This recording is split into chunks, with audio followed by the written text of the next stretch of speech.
All right, we move on to speaking part two. Describe a story someone told you and you remember, please. I always feel a magnetic pull towards storybooks. I not only read books, I love to hear stories.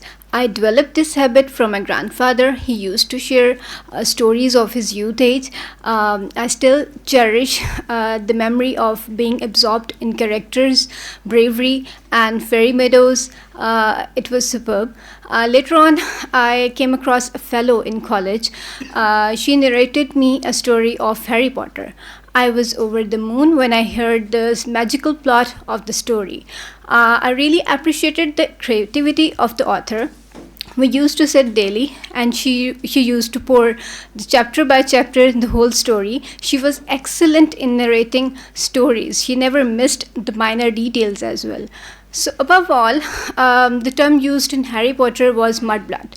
I still relate that aspect with her current real life scenario where Okay, this is fantastic. Very good. Keep it up like this. Go on and practice these topics. And for each topic, you should have something to say. Like about this topic, you have this thing. For another topic, you should have something else. So content should be readily available for actual exam, right? Let's move on. Speaking part three.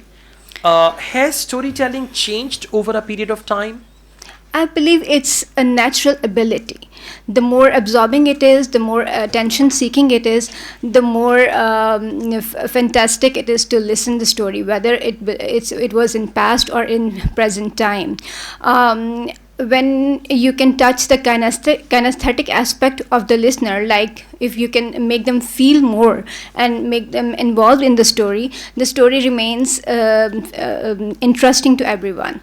All right, this is good. So just link it with how the storytelling has changed over the period of time. I mean, you could give some examples of technology, how we've got animated movies. So storytelling is linked with animated movies. This is how Yes. you can narrate your Yes. answer. Overall, it's good. Keep it up. Good job. Thank you.